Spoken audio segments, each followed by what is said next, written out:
here again, coming at you through God's grace with yet another video. Guys, we have an exciting one today. We're actually diving into the program that I use to track all the numbers for my ATM.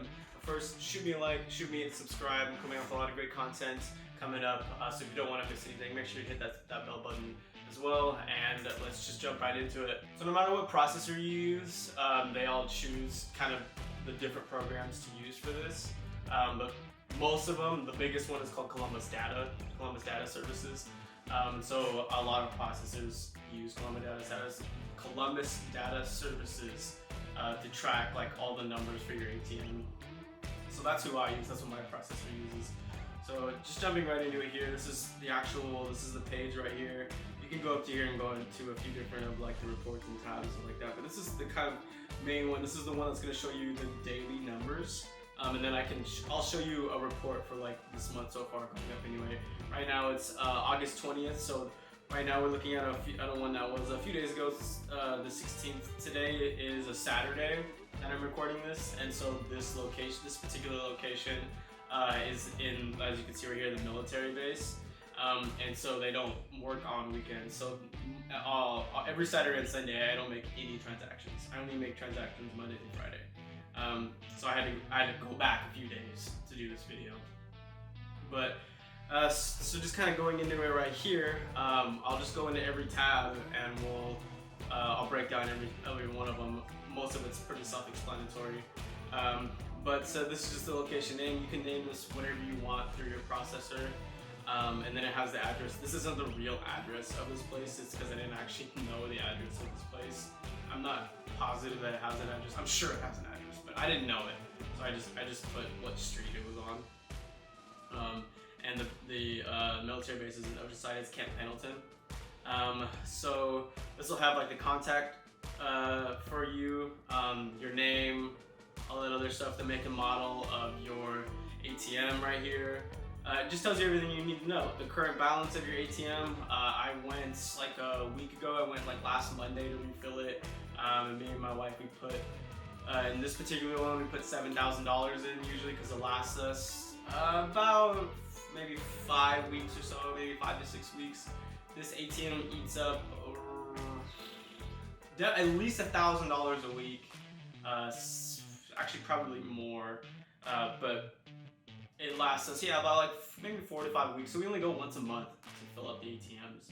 This right here is to tell you how much cash it dispensed throughout that whole day. So this one dispensed $480 in a day. My total surcharge, so this is the actual profit that you make from the ATM. This number right here is the money that you put into it, so it's your money anyway. But this money right here is actual money that you made from the ATM, from letting people borrow your money. People take the money out of the ATM. This is the total number of transactions. Now this doesn't all the approved transactions. So I didn't actually make money off of 24 transactions, because if you move over here, you'll see that these right here are the actual transactions that actually got approved. Because moving on over here, one of them got denied, and then we have 2 inquiries. I don't charge for inquiries, so that's a free thing that they can do. And then one of them got denied for whatever reason. We'll get into that. So this number here is the total number of transactions. So when something gets denied or somebody gets a balance inquiry, it counts that as a transaction, but not necessarily money that you made from it. The only ones that you actually made the money from are from these right here. So 21 transactions. So just right off the bat, looking at a few of these numbers, you can kind of tell how well and how good this location is. I mean, number one, it made almost 84 transactions. I'm sorry, $84 in a day, $83.79. Now for this location, I actually just recently raised my current surcharge for this, because it used to be $3. But I had a friend over the other day, and he's actually in the Marines, and we just got to talking a little bit, and he had just so happened to mention that Navy Federal, which is the main bank of all the armed forces, they actually reimburse you for foreign ATM transactions up to $50 a month. And I don't know about you, but I don't know anyone who uses $50 a month in transaction fees for ATMs. These guys might, but I kind of doubt it. But he told me that, and I was like, so he was telling me, he actually told me to raise it to $5. He was like, dude, I would put it to like $4.99, $5, because they're probably not even gonna notice. And number two, they get reimbursed for that money anyway. So that was kind of like a mind blow to me, because I was like, wait, so you're telling me that they're not even paying for this? The bank is paying for this, so it doesn't really matter what it is. So yeah, pretty much the next day, I raised it. I raised it $1 or 99 cents. I wanted to just keep it under $4, I guess. I don't know. It's obviously like a sales tactic. $3.99 somehow looks better than $4. So I left it at that, and I was a little nervous at first because and I didn't want the transactions to drop off, and they never did. I haven't really seen a change in transactions since then. It's pretty much stayed steady. It actually has probably grown a little bit, but I don't think it's because I charged more. It's just they're just using it more probably. Now I see like change where it used to be like. So looking at these numbers are really good for this ATM, and you just kind of do a little bit of math. So you obviously want someone to take out the least amount of money out of your ATM as possible, which is $20 usually. So because you make the same amount of money whether it's $20 or $200. Now you can change that. You can lower your maximum if you want. But if somebody takes out $200, they're gonna pay me $3.99. But if somebody takes out $20, they're also gonna pay me $3.99. So I want them to take out the least amount of money, so that way I have to go there the least amount to refill the ATM, and I make more money that way. So the fact that I made $84 in one day passively while I was sitting at my desk editing or doing something else, and it only took out $480, that's really good. That means I made almost 25% income, almost a quarter of the money that was dispensed. I actually made as, I guess you could say, interest. That's a really good return on investment. So looking right over here, this will tell you that this is really important. The date and times are important, so you want to make sure that the date and the times on your ATMs is current, because processors and banks will look at this, and if there's ever a discrepancy, the time and date needs to be correct. So this will just tell you, when and where it happened. This will give you the card numbers. I don't think these are like the full card numbers, so I never really look at them, but it is what it is. Most cards will use the EMV indicators, the little chip inside the cards. And then this one right here will tell you what transactions they were trying to do. Now mine only does two things, either withdrawal or balance inquiry. So those are the only two things that you'll ever see here. That's balance inquiry and withdrawals. And then this will tell you whether they try to take it out of a checking account or savings account. Most of them are usually checking. Sometimes you get a savings, like right here. And then this will tell you what the response was. Did it get approved? Was it an incorrect? And this could say a lot of things. I've been kind of tripped up on a few of the responses that I've gotten from this. So if you ever have a question about it, you can ask your processor or probably just Google it. But most of them are obviously approved, and then some of them were in an incorrect PIN. It is what it is. And then, so usually when I see an incorrect PIN, I'll go to see if that same card went to go try and make a transaction right afterwards. So this one didn't. I just kind of wonder about those things. It doesn't really matter. But this one did. Down here, they got an incorrect PIN, and then they got the right one right after. And it was just a balance inquiry, so they probably didn't have enough money to take out. And then moving over here, this is the surcharge that was requested. So the ATM machine will tell them, oh, the owner of this ATM wants to charge you $3.99. Do you accept this or do you not accept this? So that's kind of this screen right here. And then moving on, this is actually whether it was approved. I think it stands for amount compensated. This will actually tell you if it was approved or not. And as you can see, some of these are zeros. Like this one's right here is 0, and this one right here is 39. That's because they requested the 39, but it was denied because it was an incorrect thing. And then this will just tell you how many sequences you have. This isn't per month. I don't make 465 transactions a month. But this is for the whole lifespan of your ATM. So as you can see, this one hasn't been going for that long. I just put this ATM in at the end of June, and it's mid-August right now. And then this is just the issuer ID. I've Googled these and I haven't really quite got a solid answer, but I'm pretty sure this V10 or VI0 just means Visa. I'm pretty sure, not positive on that. I was wondering what these were, but I couldn't really figure it out. And then this will just tell you the terminal balance. So, after each transaction, somebody takes out $20, they'll tell you, okay, $6,080. And then somebody takes out another $20, okay, now $6,060, and so on and so forth. Now I've noticed, I don't know if this is just Columbia Data Services or if this is just my account or whatever this is, but a lot of the times my current balance shown right here will take a little bit of time to update versus this balance right here. So I actually always look at this balance right here because this is like instant and current. Now obviously this number and then this number isn't gonna match because this was a few days ago.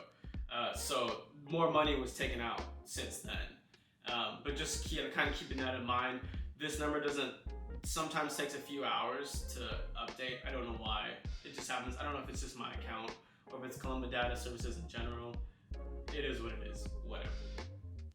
And then up here you can just start looking at, other days. You can go back. This day we had 13 transactions. This was the day before, so 13 transactions. I made $52. It just spends $360.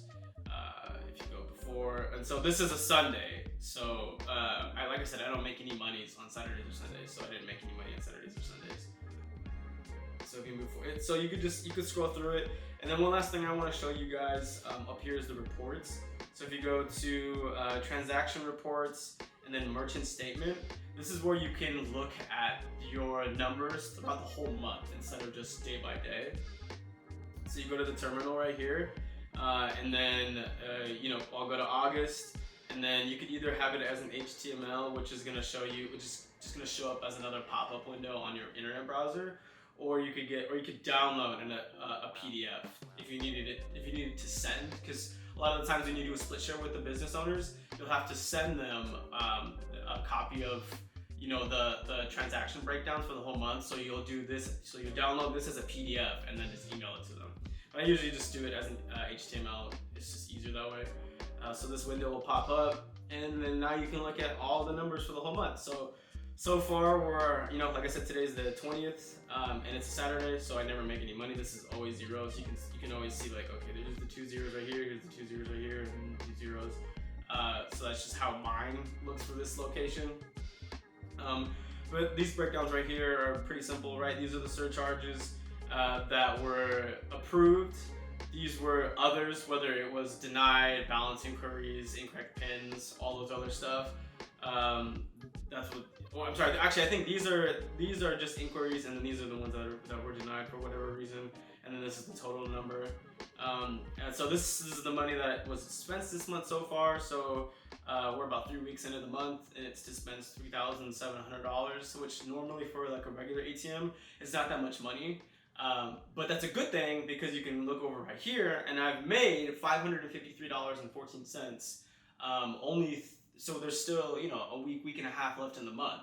So with all the money that I spent on the actual hardware and the ATM itself and stuff like that, it's only gonna take me by the end of the 3rd month, I'll be making money. I'll be making income, which means it only took me about 2.5 months to get my full return on my investment, and then now this ATM is just making income for the rest of its life because I've paid it off.